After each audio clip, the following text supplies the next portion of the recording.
আল্লাহ তাআলা যাদেরকে ভালোবাসেন তাদের নাম, তাদের গুণাবলী, তাদের ক্যারেক্টারিস্টিক্স, অ্যাট্রিবিউটস আল্লাহ তাআলা কালামুল্লাহ মাজিদে উল্লেখ করেছেন যে তিনি কাদেরকে ভালোবাসেন। তার আগে আপনারা একটু উত্তর করে আমাকে বলেন তো যে আমরা আল্লাহর ভালোবাসা পেতে চাই কি চাই না? সবাই চাই না?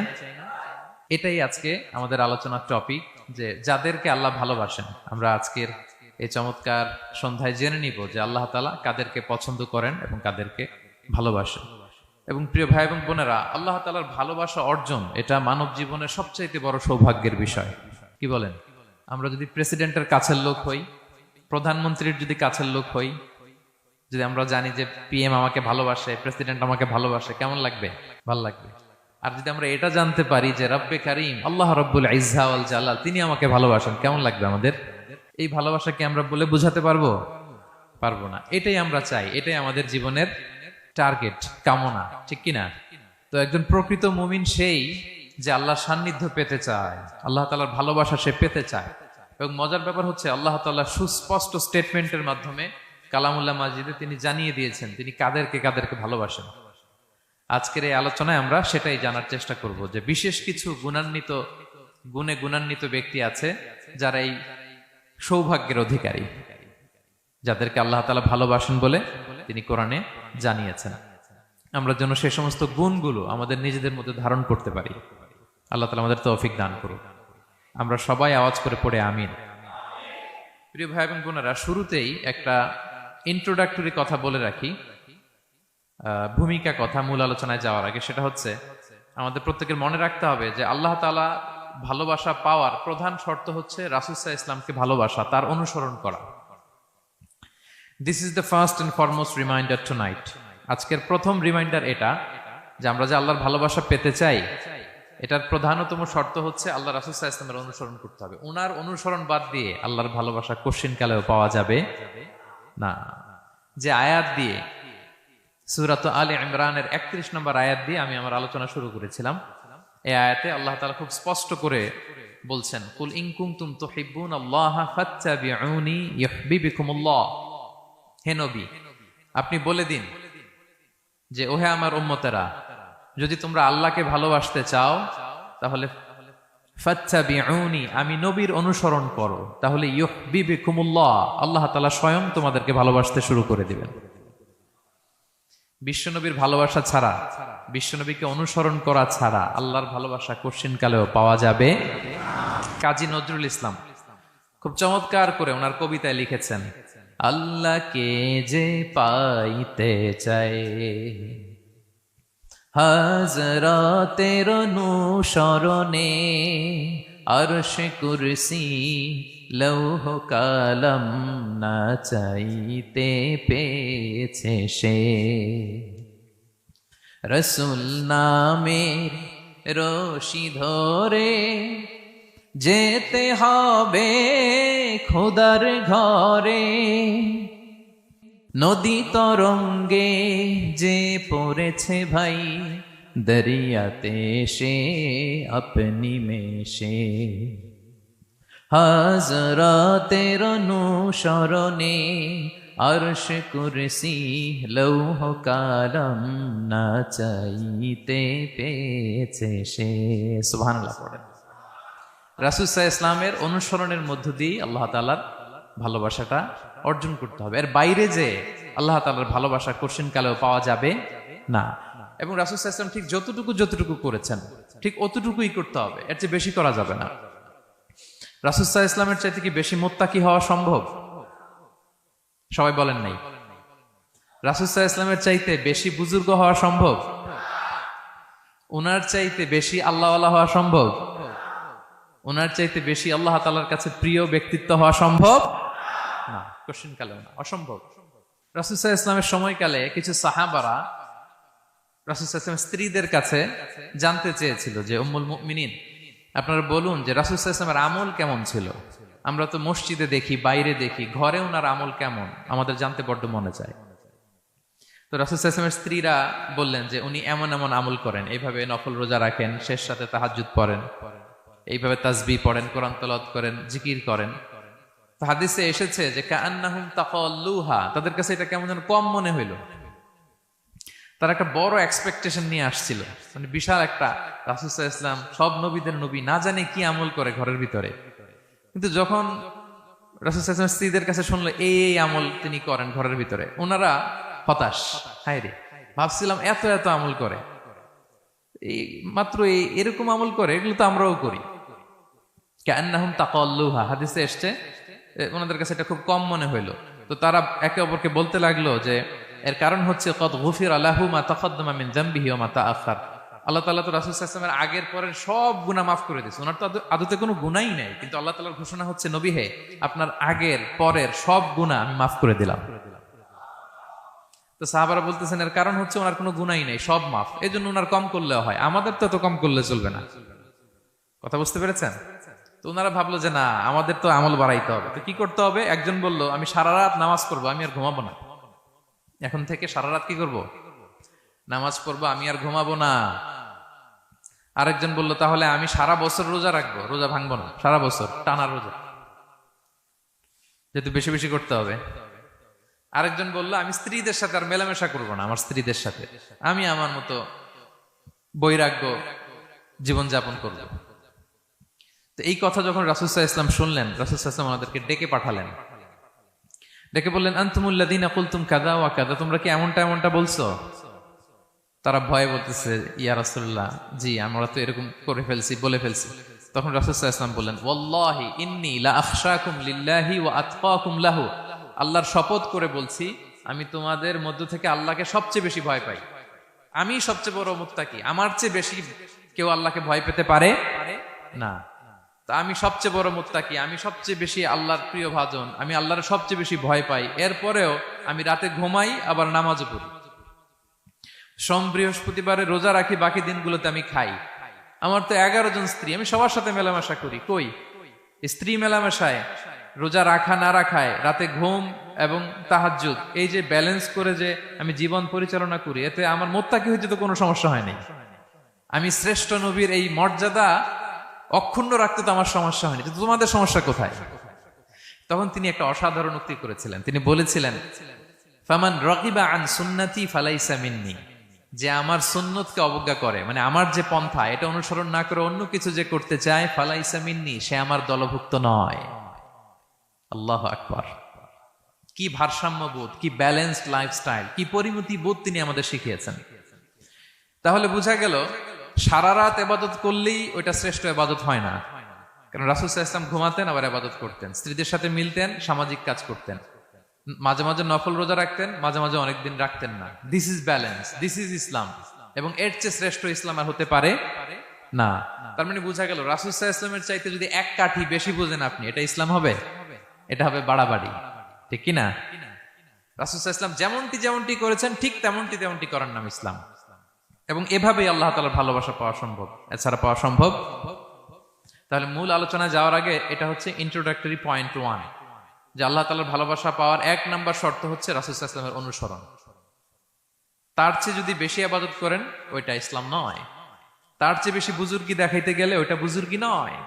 তিনি যেমন যেমন করেছেন ঠিক তেমন তেমন করার নামই ইসলাম, এবং সেটার মাধ্যমে আল্লাহ তাআলার ভালোবাসা পাওয়া সম্ভব। এই পয়েন্টটা বুঝছেন না সবাই? আচ্ছা, ইন্ট্রোডাক্টরি পয়েন্টের 2 নাম্বার কথা হচ্ছে আমরা কি করে বুঝবো যে আল্লাহ তাআলা আমাদের ভালোবাসেন? কিভাবে বুঝবো যে তিনি আমাদেরকে পছন্দ করেন, ভালোবাসেন? এটা বোঝার কিছু সিস্টেম আছে। 1 নাম্বার সিস্টেম হচ্ছে আপনি জাস্ট দেখুন যে আপনি নিজেকে কোন কাজে ব্যস্ত রেখেছেন, আপনি আপনাকে কোন কাজে ব্যস্ত রেখেছেন। আপনার লাইফস্টাইলের দিকে তাকান, লুক অ্যাট ইউর লাইফস্টাইল, আপনি নিজেই বুঝে যাবেন। আপনি যদি দেখেন যে না, আপনার ভালো ভালো কাজে আপনার ব্যস্ততা, আপনার এঙ্গেজমেন্ট ভালো লোকদের সাথে, আপনার সার্কেলটা ভেরি গুড সার্কেল, ভালো কাজে আপনার মন টানে, আপনি ভালো কাজ করেন, যদি আপনার কার্যক্রম এরকম হয় তাহলে বুঝে নেবেন আল্লাহ তাআলা আপনাদেরকে ভালোবাসেন। আলহামদুলিল্লাহ। আর যদি দেখেন না, যত আকাম কুকাম আছে ওইটার সবার আগে আপনি, যেই কাজে আল্লাহর ক্রোধ আসে, আল্লাহ রাগ হয়ে যান, যেই কাজ ইসলামে করার নিষেধ, যেটাতে তার অসন্তুষ্টি, ওই কাজে আপনার এঙ্গেজমেন্ট, ইনভলভমেন্ট, আপনার সার্কেল গুলো এরকম, তাহলে বুঝে নিবেন আল্লাহ ভালোবাসা, এই মহা সৌভাগ্য আপনার কপালে জোটে নাই। তাহলে এটা হচ্ছে একটা সিস্টেম। আল্লাহ আপনাকে ভালোবাসেন কিনা এভাবে বুঝবেন যে আপনি নিজেকে কোন কাজে ব্যস্ত রেখেছেন, একটু দেখুন, আপনি মিলাতে পারবেন। দুই নাম্বার পদ্ধতি হচ্ছে এটা বোঝার যে তিনি আমাকে ভালোবাসেন কিনা, সেটা হচ্ছে পৃথিবীবাসী আপনাকে ভালোবাসে কিনা এটা একটু দেখেন। এই পৃথিবীর ভালো মানুষগুলোর কাছে আপনার একটা গ্রহণযোগ্যতা আছে কিনা এটা দেখেন। এটা দেখলে আপনি বুঝতে পারবেন। সহিহ মুসলিমের একটা ছোট্ট হাদিস শেয়ার করি। রাসূল সাল্লাল্লাহু আলাইহি ওয়াসাল্লাম বলেছেন যে ইন্নাল্লাহা ইযা আহাব্বা আবদান দাআ জিবরিল ফাকালা ইন্নী উহিব্বু ফুলানান ফাআহিব্বা। আল্লাহ তাআলা যখন কোনো বান্দাকে ভালোবাসে তখন তিনি জিবরাইলকে ডেকে বলেন, হে জিবরাইল, আমি আমার এই বান্দাকে ভালোবাসি, তুমিও তারে ভালোবাসো। ফায়ুহিব্বুহু জিবরিল, জিবরাইল আলাইহিস সালাম তারে ভালোবাসতে শুরু করে। শুধু এখানেই না, সুম্মা ইউনাদি ফিস সামা, তারপরে তিনি আকাশে একটা অ্যানাউন্সমেন্ট করেন। ফায়াকুল, তিনি বলেন যে ইন্নাল্লাহা ইউহিব্বু ফুলানান ফাআহিব্বুহু, ও আকাশবাসীরা, ও ফেরেশতারা, আল্লাহ তাআলা তার এই বান্দাকে ভালোবাসে, তোমরা সবাই তারে ভালোবাসো। তখন ফায়ুহিব্বুহু আহলুস সামা, গোটা আকাশবাসী তারে ভালোবাসতে শুরু করে, মানে ফেরেশতারা। তো আল্লাহ তাআলা এবং সকল ফেরেশতারা যখন তাকে ভালোবাসতে শুরু করে, রাসূল সাল্লাল্লাহু আলাইহি ওয়াসাল্লাম বললেন সুম্মা ইউদাউ লাহুল কবুলু ফিল আরদ, তখন পৃথিবীতে তার গ্রহণযোগ্যতা বাড়িয়ে দেওয়া হয়, তার অ্যাকসেপ্টেন্স বাড়িয়ে দেওয়া হয়। সবার কাছে তার একটা গ্রহণযোগ্যতা আছে, সবাই তাকে ভালোবাসে। এটা হচ্ছে একটা পদ্ধতি যে আল্লাহ তাআলা আপনাকে ভালোবাসে কিনা আপনি নিজেই বুঝবেন, যে পৃথিবীবাসী আপনাকে ভালোবাসে কিনা, আপনার কলিগরা আপনাকে ভালোবাসে কিনা, আপনার বন্ধুরা আপনাকে ভালোবাসে কিনা, আপনার নেইবররা আপনাকে ভালোবাসে কিনা, পৃথিবীর ভালো মানুষগুলোর কাছে আপনার গ্রহণযোগ্যতা আছে কিনা। যদি থাকে বুঝবেন আল্লাহ তাআলা আপনাকে ভালোবাসেন, ঠিক কিনা? আল্লাহ তাআলা আমাদেরকে যেন ওই কাতারে শামিল করেন, আমরা পড়ি আমিন। তাহলে আলোচনার টপিক, আল্লাহ তাআলা যাদেরকে ভালোবাসেন। শুরুতে আমরা জানলাম ভালোবাসার পদ্ধতি হচ্ছে, প্রক্রিয়া হচ্ছে একটাই, রাসূল সাল্লাল্লাহু আলাইহি ওয়াসাল্লামের পুঙ্খানু অনুসরণ, তার চেয়ে বেশিও না কমও না, হুবহু অনুসরণ, ঠিক কিনা? দুই নম্বরে জানলাম কি করে বুঝবো, নিজের দিকে তাকান, আপনি কি করেন, what's your activity, what's your engagement, নিজেই বুঝবেন। আর দেখেন যে আশেপাশের মানুষ আপনার ব্যাপারে কি বলে। পৃথিবীবাসী যদি আপনারে পছন্দ করে, তার মানে আল্লাহ তাআলাও আপনারে পছন্দ করে। সবাই বুঝতে পেরেছেন? আচ্ছা, এবার সরাসরি কোরআনে চলে যাই, মূল টপিক বিশ্লেষণে। আল্লাহ তাআলা অনেক শ্রেণীর ব্যক্তিকে ভালোবাসেন বলে তিনি ঘোষণা করেছেন। তিনি বলেছেন যে আমি তাদেরকে ভালোবাসি। এর মধ্যে এক নাম্বার হচ্ছে আল মুহসিনুন। একটু আমার সাথে সাথে বলেন, আল মুহসিনুন। মুহসিনুন মানে হচ্ছে যে ইহসান করে, মানে অন্যের প্রতি অনুগ্রহ দেখায়, অনুগ্রহশীল, অন্যের প্রতি দয়াশীল, অনুগ্রহশীল। এই সমস্ত বান্দাদের আল্লাহ ভালোবাসেন। আল্লাহ বলেন ওয়া আনফিকু ফি সাবিলিল্লাহি ওয়া লা তুলকু বিআইদিকুম ইলা তাহলুকা ওয়া আহসিনু ইন্নাল্লাহা ইউহিব্বুল মুহসিনিন। তিনি বলেন যে তোমরা আল্লাহর রাস্তায় দান করো আর নিজেরা নিজেদেরকে ধ্বংসের মুখে ঠেলে দিও না, আর তোমরা ইহসান করো অন্যের প্রতি, কারণ ইন্নাল্লাহা ইউহিব্বুল মুহসিনিন, আল্লাহ তাআলা মুহসিনিনদের ভালোবাসেন, মানে যারা অন্যের প্রতি অনুগ্রহ দেখায়, অন্যের প্রতি দয়া পরবশ, তাদেরকে আল্লাহ ভালোবাসেন। সুবহানাল্লাহি ওয়া বিহামদিহি। তাহলে পেয়ে গেলাম, মিলায় নেন যে অন্যের প্রতি সফট কর্নার, অন্যের প্রতি দয়া, অনুকম্পা, হেল্পিং হ্যান্ড, হেল্প করার মানসিকতা, অন্যের দুঃখে কাদা, এই মাইন্ডসেট, এই মেন্টালিটি আমাদের আছে কিনা একটু মিলিয়ে নেন। না থাকলে রিমাইন্ডার হিসেবে নেন যে আমরাও যেন মুহসিনুনদের কাতারে শামিল হতে পারি। ইহসান এটা অনেক বড় তবকার একটা আমল। ইবাদতেও ইহসান লাগবে, ইবাদতের বাইরে সামাজিক কর্মকাণ্ড, রাষ্ট্রীয় কর্মকাণ্ড, সব কাজে আল্লাহ তাআলা এই ইহসানকে আবশ্যক করেছেন। অনুগ্রহ, অন্যদের প্রতি অনুগ্রহশীল হওয়া। ইবাদতে ইহসানটা কেমন? সাইয়েদনা জিবরাইল আলাইহিস সালাম রাসূল সাল্লাল্লাহু আলাইহি ওয়াসাল্লামকে জিজ্ঞেস করেছিলেন যে ইয়া রাসূলুল্লাহ ফাখবিরনি আনিল ইহসান, ইহসান আবার কি, আমাকে একটু বলেন। তো ইবাদতে ইহসানটা কেমন? রাসূল সাল্লাল্লাহু আলাইহি ওয়াসাল্লাম বললেন যে ইহসান হচ্ছে আন তা'বুদাল্লাহা কাআন্নাকা তারাহু ফাইন লাম তাকুন তারাহু ফাইন্নাহু ইয়ারাক। তুমি এমন ভাবে ইবাদত করবে, তুমি ভাববে যে তুমি আল্লাহকে দেখছো, তুমি আল্লাহকে দেখে দেখে ইবাদত করতেছো, এরকম ভাবো না একটু। আর এটা ভাবতে যদি কষ্ট হয়, অন্তত এতটুকু তো ভাবো যে আল্লাহ তোমায় দেখছেন। এতটুকু ভাবা যাবে না? আমরা যখন নামাজ পড়ি, আমাদের প্রত্যেকটা সালাতের মুহূর্তে আমাদের এটা ভাবতে হবে যে আল্লাহ তাআলা কিন্তু আমাকে দেখছেন। এই যে আমি ফিস ফিস করে সুবহানা রাব্বিয়াল আলা পড়ি, সুবহানা রাব্বিয়াল আযীম পড়ি, আমি তাসবিহ পড়ি, আমার রুকু সেজদা সবকিছু আমার আল্লাহ দেখছেন। এই সেন্স, এই অনুভূতি যদি আপনার মধ্যে থাকে, এটাই হচ্ছে ইবাদতের ইহসান। আর ইবাদত ছাড়া আমাদের দৈনন্দিন কাজ, পারিবারিক কাজ, সামাজিক কাজ, এই সমস্ত কাজেও কিন্তু আল্লাহ তাআলা ইহসানকে আবশ্যক করেছেন। প্রিয় ভাই এবং বোনেরা, অন্যের প্রতি অনুগ্রহ করাটাকে তিনি কি করেছেন? আবশ্যক করেছেন। একটা ছোট্ট হাদিস শুনি। হাদিসে রাসূল সাল্লাল্লাহু আলাইহি ওয়াসাল্লাম ইরশাদ করছেন যে ইন্নাল্লাহা তাবারাকা ওয়া তাআলা কাতাবাল ইহসানা আলা কুল্লি শাই। আল্লাহ তাআলা সবকিছুর উপর ইহসানকে আবশ্যক করেছেন, সবকিছুর উপর। মুমিনের সব কাজে ইহসান থাকতে হবে, অন্যের প্রতি অনুগ্রহের পরশ থাকতে হবে। এবার মজার একটা পার্ট আসছে হাদিসে, খেয়াল করে শুনি। রাসূল সাল্লাল্লাহু আলাইহি ওয়াসাল্লাম বলেন, ফাইদা কাতালতুম ফাআহসিনুল কিতলা। আল্লাহ তাআলা সব জায়গায় ইহসানকে আবশ্যক করেছেন, এমন কি ফাইদা কাতালতুম, যখন তোমরা কতল করবে কাউকে, ফাআহসিনুল কিতলা, ইহসানের সাথে কতল করো। সুবহানাল্লাহ বললেন না? প্রসঙ্গটা কি? হত্যার প্রসঙ্গটা। রাষ্ট্রীয় কাজে হয়তো ডেথ পেনাল্টি, তার মৃত্যুদণ্ড দিতে হবে। রাসূল সাল্লাল্লাহু আলাইহি ওয়াসাল্লাম বলেন, ফাইদা কাতালতুম ফাআহসিনুল কিতলা, মৃত্যুদণ্ড দিবা কিন্তু ইহসানের সাথে দিও। আপনি চাইলেই তার কান কেটে ফেলতে পারবেন না, তাকে শ্বাসরুদ্ধ করতে পারবেন না, পেট্রোল দিয়ে তার দেহ জ্বালিয়ে দিতে পারবেন না, চাইলেই এই দেহটারে আপনি নষ্ট করতে পারবেন না। রাষ্ট্রীয় কাজে বিচারে সাব্যস্ত হয়েছে তার এখন ডেথ পেনাল্টি, মৃত্যুদণ্ড কার্যকর করবেন, ঠিক আছে, কিন্তু সেখানে ইহসানের সাথে।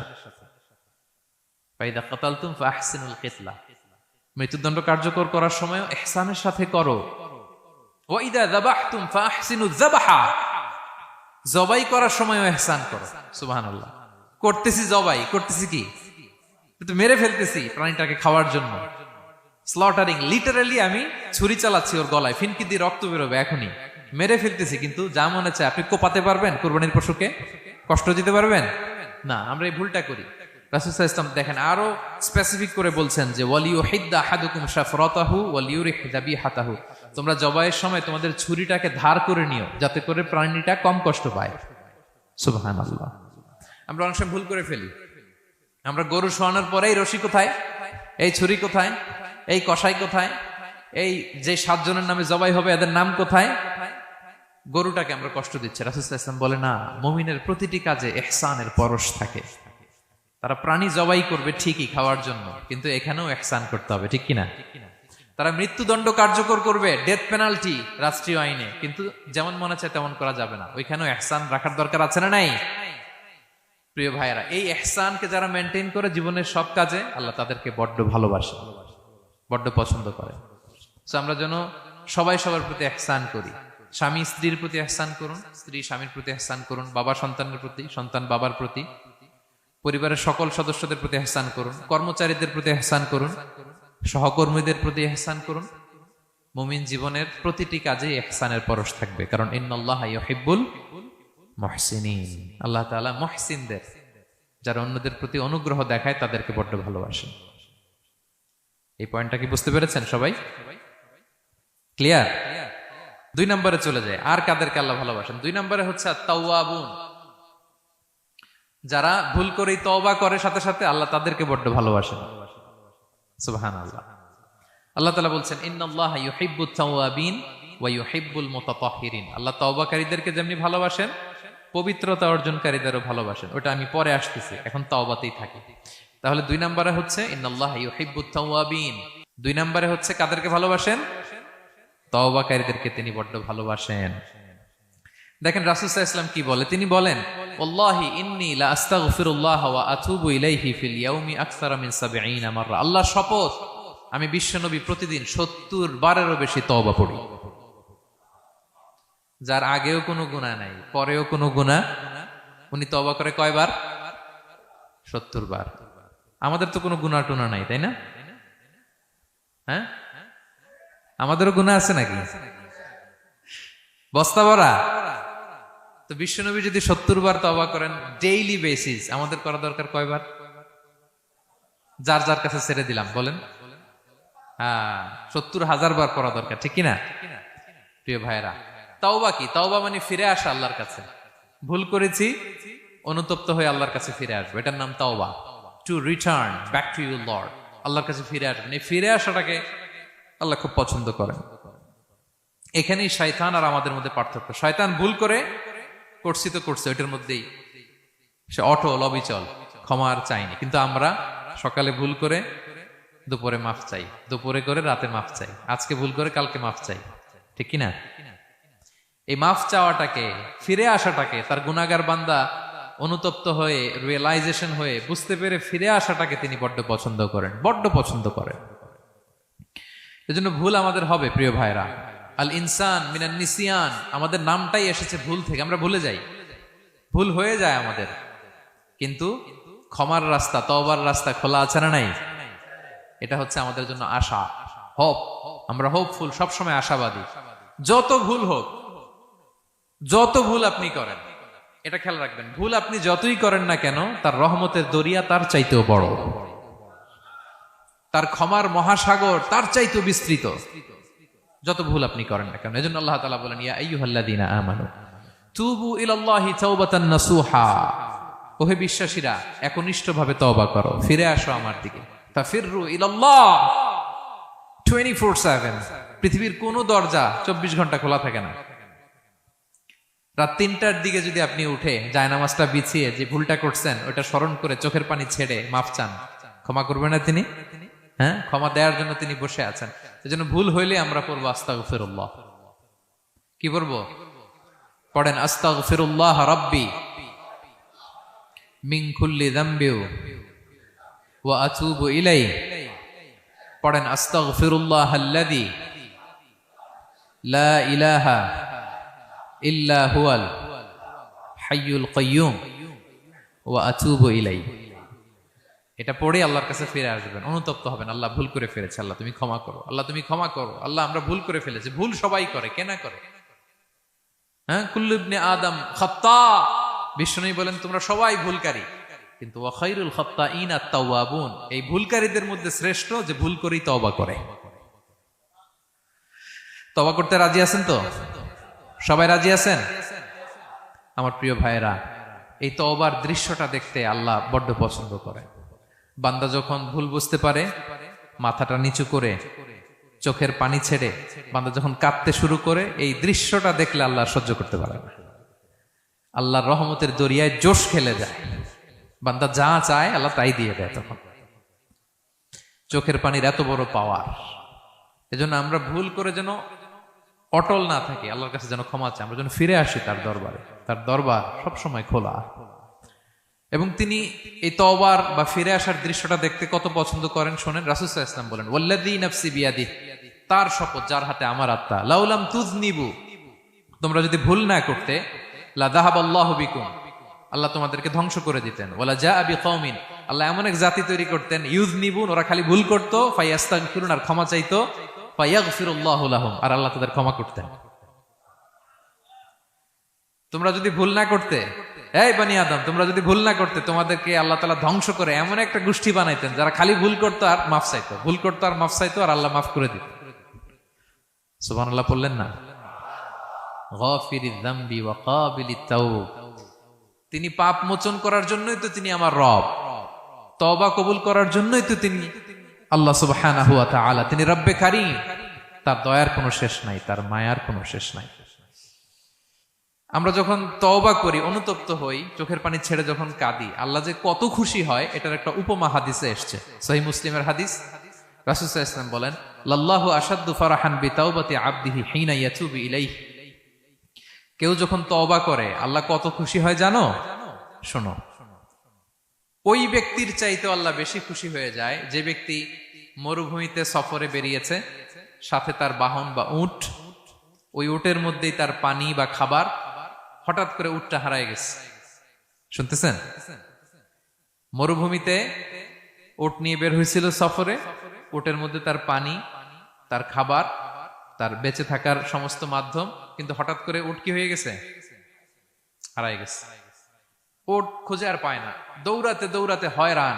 কত দৌড়াবে? ধুধু মরু প্রান্তর, কয়েক ঘন্টা দৌড়ালেই তো সে তৃষ্ণার্ত হয়ে মারা যাবে। দৌড়াতে দৌড়াতে হাঁপাতে হাঁপাতে শেষ, জীবনের আশাও শেষ, যে উট যেহেতু পাই নাই, আজকে সারাদিন দৌড়ালে তো তৃষ্ণা আমি মারাই যাব রাতে। তো জীবনের আশা ভরসা শেষ করে হাঁটতে হাঁটতে হাঁপাতে হাঁপাতে হঠাৎ একটা গাছের সন্ধান পেল। ওই গাছের নিচে যে এত ক্লান্ত, তৃষ্ণার্ত, হাঁপাতে হাঁপাতে ঘুমায় গেছে, হতাশ, আমার বাঁচার আর কোনো মাধ্যম নাই, আমার উট হারায় গেছে, ওইখানে পানি, ওইখানেই খাবার। ক্লান্ত শ্রান্ত হয়ে তৃষ্ণার চোটে ঘুম চলে আসছে। হঠাৎ ঘুম থেকে জেগে ওঠে, উটটা পাশি দাঁড়ায় আছে। যে ওটের উপরে তার পানি এবং খাবার ছিল, পুরা মরুভূমিতে দৌড়াইতে দৌড়াইতে আবার সন্ধ্যাবেলায় এসে মালিকের সামনে দাঁড়ায় আছে। সে ঘুম থেকে উঠি তাড়াতাড়ি করে রশি ধরে ফেলছে উটের। পুরোটা হাদিসের অনুবাদ শোনাচ্ছি। তো উটের রশি ধরে বেচারা এত খুশি, এত খুশি, এত খুশি,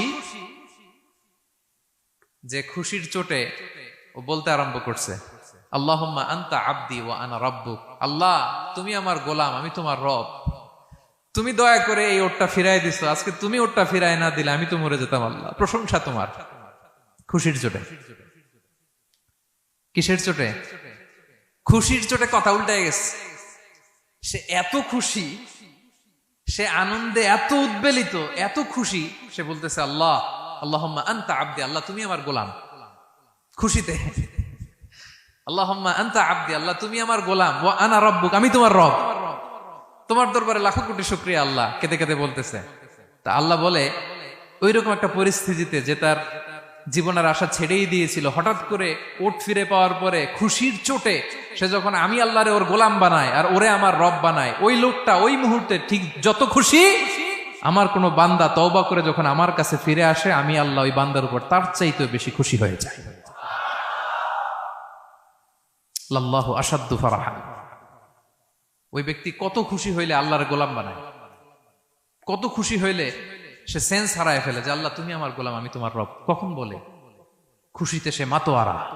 আল্লাহ বলে, ওই মাতোয়ারা ব্যক্তি ওই মুহূর্তে যত খুশি, আমার কোনো বান্দা ভুল করে বোঝার পরে যখন চোখের পানি ছেড়ে আমার কাছে তওবা করে, আমি আল্লাহ তার চাইতে বেশি খুশি হয়ে যা। তওবা করবেন তো? করবেন করবেন। ইন্নাল্লাহা ইউহিব্বুত তাওয়াবিন। আল্লাহ তাআলা তওবাকারীদের বড্ড ভালোবাসেন। আমার ভাইরা, ভুল হলেই যেন আমরা তওবা করি। কয়টা জানলেন? প্রথমটা কি ছিল? কি করে? ভুলে গেছি। ইহসান করে, মুহসিনুন, যারা অন্যদের প্রতি অনুগ্রহ প্রদর্শন করে। আচ্ছা, 2 নাম্বার কি ছিল? তাওবা, মানে আত-তাওয়াবুন, যারা ভুল হলেই কি করে? তাওবা করে। 3 নাম্বার হচ্ছে আল মুতাতাহহিরুন, যারা পবিত্রতা অর্জন করে, সবসময় পাক পবিত্র থাকে, নিট এন্ড ক্লিন থাকে। এই ক্লিনলিনেসকে আল্লাহ পছন্দ করেন। সুবহানাল্লাহ। কি সুন্দর আমাদের ধর্ম, কত চমৎকার আমাদের ইসলাম। রাদিতু বিল্লাহি রাব্বা ওয়া বিল ইসলামি দীনা। আমরা আল্লাহরে রব হিসেবে পেয়ে খুশি, ইসলামকে দিন হিসেবে পেয়ে খুশি, ঠিক কি না? 3 নাম্বার হচ্ছে ওয়া ইউহিব্বুল মুতাতাহহিরিন, আল্লাহ তাআলা পবিত্রতা অর্জনকারীদের বড্ড পছন্দ করেন। মুতাতাহহিরিন, যারা সব সময় পাক পবিত্র থাকে, পরিচ্ছন্ন থাকে, এবং এটা খুব জরুরি। রাসূল সাল্লাল্লাহু আলাইহি ওয়াসাল্লাম বলেছেন, আত-তুহুরু শাতরুল ঈমান, পবিত্রতা এটা ঈমানের অঙ্গ। কেন ঈমানের অঙ্গ? কারণ নামাজ যার নাই তার ঈমান নাই, আর পবিত্রতা ছাড়া নামাজই হয় না। এজন্য রাসূল সাল্লাল্লাহু আলাইহি ওয়াসাল্লাম বলেছেন পবিত্রতা ঈমানের অঙ্গ। সুবহানাল্লাহ পড়েন। দেখেন, নামাজের যে আহকাম আরকান আছে, আহকাম তো বাইরে, নামাজ শুরুর আগে। এর মধ্যে 3টা আহকাম বা 3টা ফরজই হচ্ছে এই পাক পবিত্রতা নিয়ে। ছোটবেলা আপনারা পড়েছেন না, শরীর পাক, কাপড় পাক, নামাজের জায়গা পাক। তার মানে আপনি নামাজে যখন দাঁড়াবেন, আপনার শরীরটা পাক পাক পবিত্র হইতে হবে। আপনি যে ড্রেস গায়ে দিয়ে নামাজে দাঁড়ালেন, এটা পবিত্র হইতে হবে। যেই জায়গাটাতে আপনি নামাজের জন্য দাঁড়ালেন, ওই জায়গাটা পবিত্র হতে হবে। এই 3টা জায়গা পবিত্র কিনা আপনাকে এনশিওর করে আল্লাহু আকবার, তার আগে আল্লাহু আকবার বললে হবে? হবে না। এজন্য ইসলাম হাতে ধরিয়ে ধরিয়ে আমাদেরকে পবিত্র হওয়ার পদ্ধতি শিক্ষা দিয়েছেন। রাসূল সাল্লাল্লাহু আলাইহি ওয়াসাল্লাম যখন এগুলো শিখাতেন, মুশরিকরা হাসতো, হায় রে কেমন নবী তোমাদের, কিভাবে টয়লেটে যাইতে হয় এটাও শিখায়। সাহাবারা বলতেন, হ্যাঁ, আমাদের নবী ধরে ধরে আমাদের শিখায় যে টয়লেটে ঢুকতে বাম পা, বেরোতে ডান পা, ঢোকার আগে দোয়া, ওয়ালা তাস্তাকবিলুল কিবলা, কিবলামুখী হওয়া যাবে না, ঢিলা ইউজ করলে 3টা ইউজ করো, বেজর করো, প্রতিটা জিনিস, কি করে ওযু করতে হয়, কি করে তায়াম্মুম করতে হয়, কি করে ফরজ গোসল করতে হয়, আমার নবী ধরে ধরে আমাদের শিখিয়েছেন, ঠিক কি না? ধরে ধরে শিখিয়েছেন। কিভাবে ওযু করবেন, রাসূল সাল্লাল্লাহু আলাইহি ওয়াসাল্লাম গামলা নিয়ে তিনি দেখিয়েছেন। কিভাবে তায়াম্মুম করবেন, মাটিতে বাড়ি দিয়ে তায়াম্মুম করে দেখিয়েছেন। কেমন করে মেসওয়াক করবেন দেখিয়েছেন। কিভাবে আতর ইউজ করবেন দেখিয়েছেন। ক্লিনলিনেসের যত দিক হতে পারে সব বিশ্বনবী আমাদের শিখিয়েছেন। এমনকি কালামুল্লাহ মাজিদে আল্লাহ তাআলা আমাদেরকে সুস্পষ্ট জানিয়েছেন, ইয়া আইয়ুহাল্লাযীনা আমানু ইযা কুমতুম ইলাস সালাতি ফাগসিলু উজুহাকুম, যখন নামাজে দাঁড়াবা আগে ওযু করো। ফাগসিলু উজুহাকুম, যারা আরবি বোঝেন, আগে মুখ ধুয়ে নাও। ওয়া আইদিয়াকুম ইলাল মারাফিক, তারপরে 2 হাত কোণী পর্যন্ত ধুয়ে নাও। ওয়ামসাহু বিরুউসিকুম, তারপর মাথা মাসে করে নাও। ওয়া আরজুলাকুম ইলাল কাবাইন, এরপরে টাকনু পর্যন্ত 2 পা ধুয়ে নাও। ওযু হয়ে গেল না? হয়েছে না? এভাবে ধরে ধরে আমাদেরকে শেখানো হয়েছে। যদি গোসল ফরজ হয়, ওয়া ইন কুনতুম জুনুবান ফাত্তাহহারু, গোসল ফরজ হলে গোসল করে নাও। এখন অজু গোসলের জন্য পানি নাই, তো অজু আর গোসলের জন্য যদি পানি না থাকে, ফালাম তাজিদু মাআন ফাতায়াম্মামু সাঈদান তাইয়্যিবা, পবিত্র মাটি দিয়ে তায়াম্মুম করো। দেখেন, অজুও শিখাইলো কোরআন, তায়াম্মুমও শিখাইলো কোরআন। পাক পবিত্র হওয়ার, ক্লিনলিনেসের যত আয়োজন আছে সব আল্লাহর কোরআনে আছে না নাই? সব আল্লাহ তাআলা আমাদেরকে জানিয়ে দিয়েছেন। এবং আম্মা জান আয়েশা রাদিয়াল্লাহু তাআলা আনহা আল্লাহ রাসূল সাল্লাল্লাহু আলাইহি ওয়াসাল্লামকে জিজ্ঞেস করেছিলেন, ইয়া রাসূলুল্লাহ, কিয়ামতের দিন এত নবীর উম্মত, কোটি কোটি মানুষ, আপনি আপনার উম্মতকে চিনবেন কি করে? এত মানুষ থাকবে, আপনি কি করে চিনবেন? রাসূল সাল্লাল্লাহু আলাইহি ওয়াসাল্লাম বললেন, ইন্না উম্মতি ইয়াতুনা ইয়াউমাল কিয়ামাতি গুররাম মুহাজ্জালিনা মিন আসারিল wudu। তিনি বললেন, অজুর চিহ্ন দেখে আমি আমার উম্মত চিনব। আমার যে সমস্ত উম্মতেরা অজু করে নামাজ পড়েছে, অজুর পানি তাদের গায়ের যেই যেই জায়গায় লেগেছে, এই জায়গাগুলো কিয়ামতের দিন রেডিয়াম বাতির মতো জল জল জল জল করে জ্বলতে থাকবে। আমি এটা দেখে চিনে ফেলবে আমার উম্মত, নামাজি, পাক্কা নামাজি। আল্লাহু আকবার। এবং অতিরিক্ত পবিত্রতা অর্জনের জন্য কিছু সাহাবীদেরকে আল্লাহ স্পেশালি কোরআনে অ্যাপ্রিশিয়েট করেছেন। তারা হচ্ছে মসজিদে কোবা পল্লীর আশেপাশে যে সাহাবারা, তারা অতিরিক্ত পবিত্রতা অর্জন করতেন। আল্লাহ তাআলা বলেন, ফিহি রিজালুন ইউহিব্বুনা আন ইয়াতাতাহহারু। এই মসজিদে কোবার আশেপাশে এমন কিছু মুসল্লি আছে যারা পছন্দ করে পবিত্রতা অর্জন করতে, বেশি পবিত্রতা অর্জন করতে তারা পছন্দ করে। আর ওয়াল্লাহু ইউহিব্বুল মুত্তাহিরিন, আল্লাহ তাআলা অতিরিক্ত পবিত্রতা অর্জনকারীকে ভালোবাসেন, পছন্দ করেন। সুবহানাল্লাহ পড়েন। তো তাদের প্রশংসা যখন আল্লাহ তাআলা কোরআনে করলেন, বিষ্ণু সাল্লাল্লাহু আলাইহি ওয়াসাল্লাম তাদেরকে ডাকলেন, বললেন, ও কোবাপল্লীর সাহাবীরা, ঘটনা কি? তোমাদের নাম বিশেষভাবে আল্লাহ তাআলা কোরআনে উল্লেখ করেছে যে ফিহি রিজালুন ইউহিব্বুনা আন ইয়াতাতাহহারু। কি তোমাদের এমন গুণ? তোমরা কিভাবে পবিত্রতা অর্জন করো? তারা বলতে আরম্ভ করলো যে নাতাওয়াদ্দাউ লিস-সালাহ, আমরা নামাজের সময় ওযু করি, ওয়া নাগতাসিলু মিনাল জানাবা, গোসল ফরজ হলে গোসল করি, ওয়া নাস্তানজি বিল মা, আর পানি দিয়ে ইস্তেনজা করি। সুবহানাল্লাহ। এই পানি দিয়ে ইস্তেনজা করাটা আল্লাহ পছন্দ করেছেন। ওনাদের সময় ওনারা পানি দিয়ে ইস্তেনজা করতো না, পাথর দিয়ে, ঢিলা দিয়ে তারা ক্লিন হয়ে যেত। এর কারণ হচ্ছে তাদের খাদ্য প্রক্রিয়াটা এমন ছিল, ড্রাই ফ্রুট খেত তো, খেজুর, গোশত, রুটি, তো তাদের স্টুলটা ওইরকম হইতো। আরবের লোকদের অনেকের এই স্টুলটা এরকম হয়। যেমন আমাদের যখন কখনো কোষ্ঠকাঠিন্য হয়, তখন দেখবেন যে আমাদেরও এরকম হয়। তা আমরা যখন স্টুল পাস করি, তখন আমাদের এই পায়ুপথটা মূলত বেরিয়ে আসে। স্টুল পাস করে, আবার পায়ুপথ আমাদের দেহের ভেতরে চলে যায়। ফলে যখন কারো কোষ্ঠকাঠিন্য হয়, তখন দেখা যায় যে তারা টিস্যু ইউজ করা লাগে না। আমাদেরও কখনো কখনো এরকম হয় না? হয়। তো ওনাদের সারা বছর একই রুটিন, ওনাদের আসলে টিস্যু ইউজ করা লাগে না, ওনাদের স্টুলটাই এরকম। কিন্তু এরপরেও ওই সাহাবারা এক্সট্রা পানি ইউজ করতেন। আমরা যেমনি কল ঘোরালেই পানি, ওই সময় পানি এত অ্যাভেলেবল ছিল না, সপ্তাহে একদিন গোসল করার সুযোগ পেতেন। পানি মানে এটা গোল্ডের মতো দাম, ডায়মন্ডের মতো দাম পানি মরুভূমিতে। তো তারা বলে, ওয়ানাস্তানজি বিল মা, আমরা পানি জমিয়ে রাখি, সেই পানি দিয়ে ইস্তেনজা করি। রাসূল সাল্লাল্লাহু আলাইহি ওয়াসাল্লাম বললেন, ক্বালা ফাহুয়া যাক ফাআলাইকুমু, তাহলে এটাই সেই কারণ, এটাই সেই কারণ, এজন্যই আল্লাহ তাআলা স্পেশালি কোরআনের ভেতরে তোমাদের নাম তুলে দিয়েছেন। পড়েন সুবহানাল্লাহ। তা আমরা যেন এই পবিত্রতাকে গুরুত্ব দেই প্রিয় ভাইয়েরা, কারণ আল্লাহ তাআলা তিনি বলছেন, ইন্নাল্লাহা ইউহিব্বুত তাওয়াবিন, তিনি তাওবাকারীদের যেমনি ভালোবাসেন, ওয়া ইউহিব্বুল মুতাতাহহিরিন, তিনি পবিত্রতা অর্জনকারীদেরকে ভালোবাসেন। আমরা যেন ওযু করার সময় খুব ভালোভাবে করি। রাসূল সাল্লাল্লাহু আলাইহি ওয়াসাল্লাম যখন বললেন অজুর পানি যেখানে লাগে ওটা জল জল করে জ্বলবে, তো আবু হুরায়রা রাদিয়াল্লাহু তাআলা আনহু হাত তো ধুইতে হয় কোনি পর্যন্ত, উনি এতটুকু ধুইতেন। উনি বলতেন যে কিয়ামতের দিন আমার হাত এতটুকু পর্যন্ত জল জল করবে। কি মাইন্ডসেট ওনাদের, সুবহানাল্লাহ বিহামদিহি। সো আমরা যেন এই ক্লিনলিনেসের সর্বোচ্চ নাজরানা পেশ করি, সর্বোচ্চটা যেন আমরা সবসময় মেসওয়াক করা, পারফিউম ইউজ করা, অজু গোসল যেন আমরা করি। ফলে আমরা মুতাতাহহিরিন, পবিত্রদের অন্তর্ভুক্ত হতে পারবো। আর আল্লাহ তাআলা পবিত্রদের বড্ড ভালোবাসেন। বুঝতে পেরেছেন? তাহলে 1 নম্বরে মুহসিনুন, যারা ইহসান করে, 2 নম্বরে যারা তাওবা করে, 3 নম্বরে যারা পবিত্র থাকে, 4 নম্বরে আল মুত্তাকুন, যারা আল্লাহ তাআলাকে ভয় পায়। আল্লাহ তাআলা বলছেন, বালা মান আওফা বিআহদিহি ওয়াত্তাকা ফাইন্নাল্লাহা ইউহিব্বুল মুত্তাকিন, হ্যাঁ, যারা ওয়াদা রাখে, আল্লাহকে ভয় করে, আল্লাহ তাআলা এই মুত্তাকিদের বড্ড ভালোবাসে। মুত্তাকি অর্থাৎ আল্লাহ সচেতনতা, আল্লাহ ভীরুতা যাদের ভেতরে আছে, যে কোনো পরিস্থিতিতে তারা ভাবে যে আল্লাহ তাআলা আমাকে দেখছেন, এই সেন্স, এই অনুভূতি যার মধ্যে আছে সে মুত্তাকি।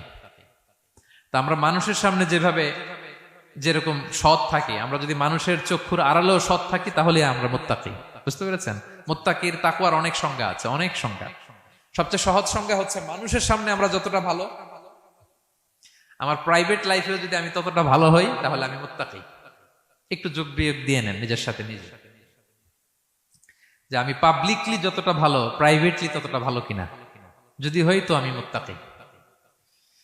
ওমরে ফারুক রাদিয়াল্লাহু তাআলা আনহু একবার উবাই ইবনে কাবকে বললেন, ইয়া উবাই, মা হুয়া তাকওয়া? আল্লাহ কোরআনে এত তাকওয়ার কথা বলেছেন, তাকওয়াটা কি? উনি প্রশ্নের উত্তর না দিয়ে উনিও প্রশ্ন করলেন। উনি বললেন, হাল সালাকতা তরিকান দা শাউক? ইয়া আমিরাল মুমিনিন, আপনি কি কখনো মরুভূমিতে কাঁটাযুক্ত রাস্তা দিয়ে হেঁটেছেন? উনি বললেন, হেঁটেছি। তো কিভাবে হেঁটেছেন? দেখেন কেমনে উত্তর দেয় এক সাহাবী আরেক সাহাবীকে। যেখানে যে রাস্তায় কাঁটা আছে, ক্যাকটাস আছে, গুলমলতা, কিভাবে হেঁটেছেন? তিনি বললেন, ইজতাহাদতু ওয়া তাশাম্মারতু, আমি আমার জুব্বা পাগড়ি খুব আঁটোসাঁটো করে কাপড়টা উপরের দিকে টেনে এমন সাবধানে হেঁটেছি যাতে ক্যাকটাসের কাঁটা আমার গায়ে না লাগে। এই পথটা পাড়ি দিতে খুব সাবধানে, খুব প্রিকশন নিয়ে, এক্সট্রা কশন নিয়ে আমি পার হয়েছি। উবাই ইবনে কাব বললেন, হাদা হুয়া তাকওয়া, এটাই তো তাকওয়া। এই তো বুঝে গেছেন আপনি। আপনি একটু আগে প্রশ্ন করছেন তাকওয়া কি, এটাই তাকওয়া। বলে, তাই নাকি? তিনি বললেন, হ্যাঁ। তো তিনি বললেন, দুনিয়ার চলতি পথে ডানে বায়ে এরকম অনেক পাপের হাতছানি আপনাকে স্পর্শ করতে চাইবে। ওই যে কাঁটাযুক্ত রাস্তা দিয়ে আপনি যেভাবে সাবধানে, কাঁটা যাতে গায়ে না লাগে, খুবই প্রিকশন নিয়ে হেঁটেছেন, এই দুনিয়ার পুরো জার্নিটা যদি এইভাবে চালাতে পারেন তাইলেই আপনি মুত্তাকি। সুবহানাল্লাহি ওয়া বিহামদিহি। আল্লাহ তাআলা বলেন, যাদের মধ্যে এই তাকওয়ার সেন্স আছে আমি তাদেরকে ভালোবাসি। তাকওয়া হচ্ছে কেউ না দেখলেও আল্লাহ দেখেন, এই অনুভূতি। সবার চোখ ফাঁকি দেয়া গেলেও একজনের চোখ ফাঁকি দেয়া যায় না। তিনি কে? এই অনুভূতির নাম হচ্ছে তাকওয়া। আল্লাহ বলেন, ইন্না আকরামাকুম ইনদাল্লাহি আতকাকুম, তোমাদের মধ্যে সবচাইতে আল্লাহর কাছে সম্মানিত ব্যক্তি যার মধ্যে আল্লাহর ভয় বেশি। নাকি আল্লাহ বলছে তোমাদের মধ্যে যে সবচেয়ে বড় বিলিয়নিয়ার সে আল্লাহর কাছে সম্মানিত, দেখতে বেশি সুন্দর সে সম্মানিত, যার জনবল আছে, অর্থবল আছে, লোকবল আছে না। তাকওয়া, তাকওয়া হচ্ছে ক্রাইটেরিয়া। যার তাকওয়া বেশি সে আমার কাছে সম্মানিত। এবং আল্লাহ তাআলা বলেন, ওয়া মাইয়াত্তাকিল্লাহা ইয়াজআল লাহু মাখরাজা ওয়া ইয়ারযুকহু মিন হাইসু লা ইয়াহতাসিব, যে আল্লাহকে সবসময় ভয় পাবে, যে মুত্তাকি, সে কোথাও জীবনে আটকাবে না, কোথাও আটকাবে না। জীবনে কোনো বিপদ আসলে একটা ওয়ে আউট, একটা এক্সিট। মালয়েশিয়াতে তো বলে কেলুয়ার। মালয়েশিয়া কি বলে? এই জীবনে কোথাও আটকাবেন না, আটকাইলেই একটা কেলুয়ার পেয়ে যাবেন। কেলুয়ারের ব্যবস্থা করে দিবে কে? ব্যবস্থা করে দিবেন। আর এমন জায়গা থেকে তিনি রিজিকের বন্দোবস্ত করবেন আপনি কল্পনাও করেন নাই। সুবহানাল্লাহি বিহামদিহি।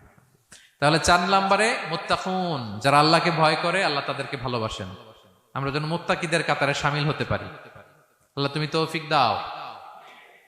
প্রিয় ভাইরা আমার, 5 নম্বরে হচ্ছে আল মুতাওয়াক্কিলুন, যারা আল্লাহর উপর তাওয়াক্কুল করে। আল্লাহ বলে, ফাইদা আযামতা ফাতাওয়াক্কাল আলাল্লাহ ইন্নাল্লাহা ইউহিব্বুল মুতাওয়াক্কিলিন।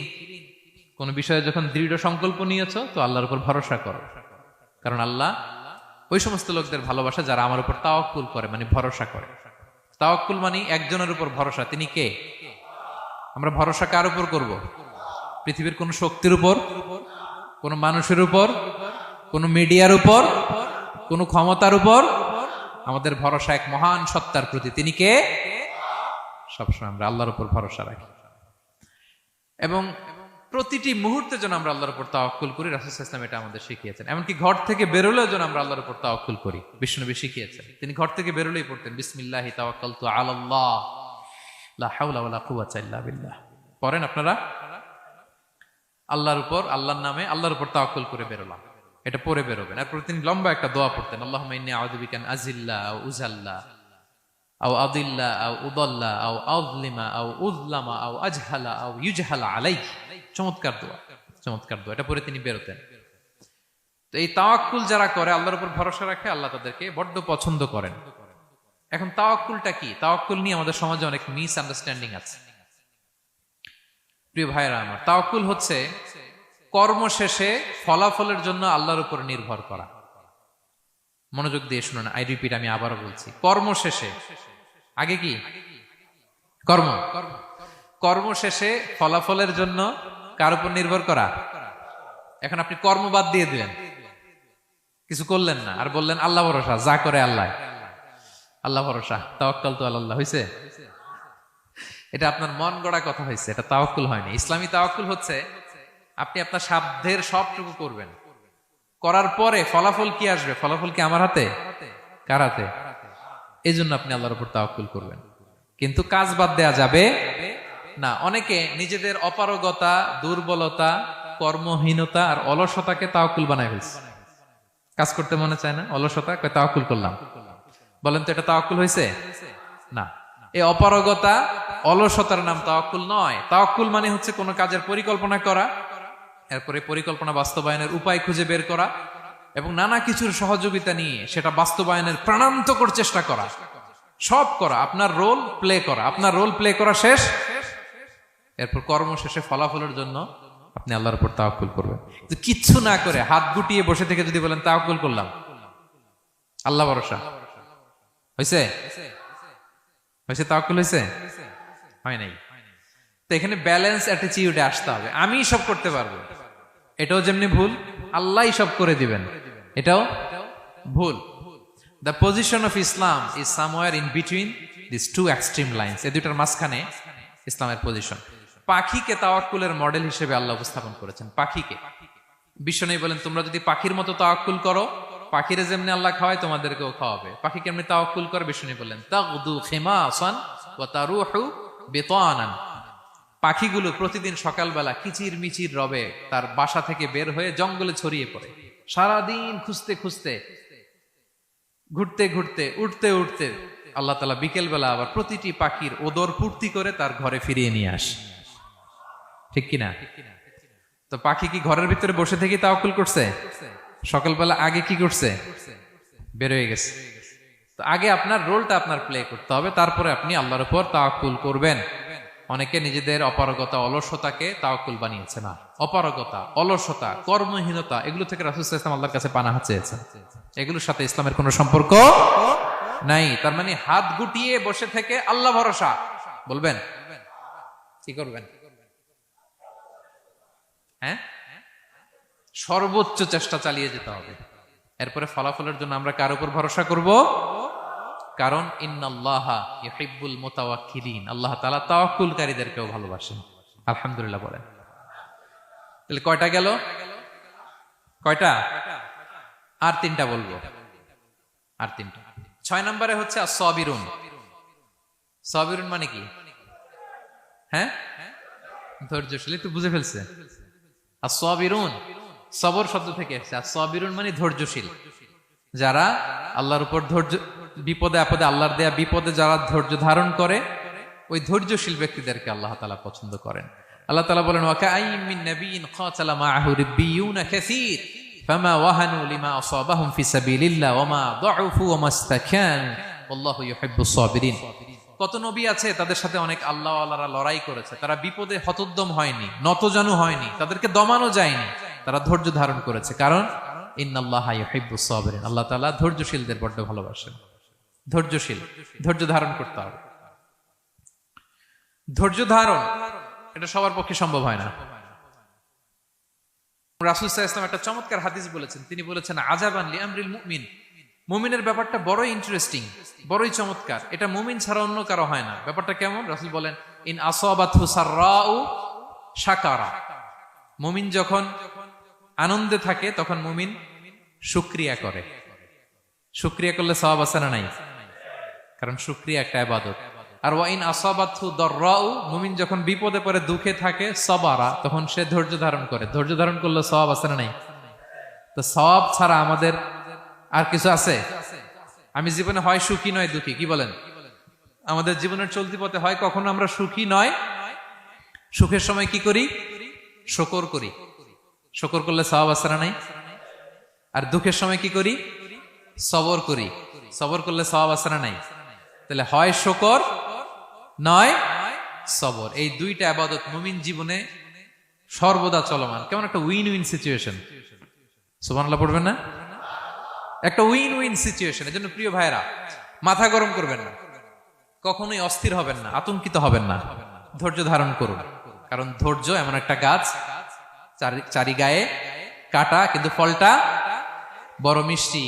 এজন্য আল্লাহ তাআলা বলেন ইন্নাল্লাহা ইউহিব্বুস সাবিরিন। আল্লাহ তাআলা ধৈর্যশীল বান্দাদেরকে পছন্দ করেন। কয়টা গেল? 6টা। 7 নম্বরে আল মুকসিতুন। মুকসিতুন মানে হচ্ছে ন্যায়পরায়ণ, যে ইনসাফের সাথে ফায়সালা করে, যে পার্সিয়ালিটি করে না, হ্যাঁ, 2 নাম্বারই করে না। বিচার করতে যে যখন রায় দেয়, ন্যায়সঙ্গত ভাবে রায় দেয়, ঘুষ খেয়ে বায়াজ হয়ে কোনো রায় দেয় না, তাদেরকে আল্লাহ পছন্দ করেন। কিন্তু আমাদের বিচার ব্যবস্থার দিকে তাকান, গোটা বিশ্বব্যাপী আছে না নাই? ছোট্ট একটা বিচারেও দেখবেন যে ছোট্ট সালিশ বসছে, এর কাছ থেকে টাকা খেয়ে ওর পক্ষে রায় দিয়ে দেয়, এরকম আছে না নাই? না, আল্লাহ তাআলা তাদেরকে বড্ড অপছন্দ করেন। বরং যারা বায়াজ নয়, যারা পার্সিয়ালিটি করে না, যারা ইনসাফের সাথে ন্যায় ভিত্তিক ফায়সালা করে, আল্লাহ তাদেরকে পছন্দ করেন। আল্লাহ তাআলা বললেন ওয়া ইন হাকামতা ফাহকুম বাইনাহুম বিল কিসত। নবী, যখন আপনি বিচার করবেন, ন্যায় পরায়ণতার সাথে বিচার করুন। কারণ ইন্নাল্লাহা ইউহিব্বুল মুকসিতিন। আল্লাহ তাআলা ন্যায় পরায়ণদেরকে বড্ড ভালোবাসেন। ন্যায় পরায়ণ জীবনের প্রতিটি ক্ষেত্রে। পার্সিয়ালিটি আপনি করতে পারবেন না, আপনার মধ্যে কোনো বায়াসনেস থাকতে পারবে না। আল্লাহ বলেন কিয়ামতের দিন আমি যে মিজানের পাল্লা বসাবো, ওয়া নাদাউল মাওয়াজিনাল কিসতা লিয়াউমিল কিয়ামা, এই মিজানের পাল্লা, এর মধ্যে কোনো বায়াসনেস নাই। ফামাইয়ামাল মিসকালা যাররাতিন খাইরান ইয়ারা। অনুপরিমাণ ভালো এটাও ওজন হবে, অনুপরিমাণ খারাপ এটাও ওজন হবে। ফালা তুযলামু নাফসুন শাইআ। সেদিন কারো প্রতি বিন্দু পরিমাণ জুলুম করা হবে না।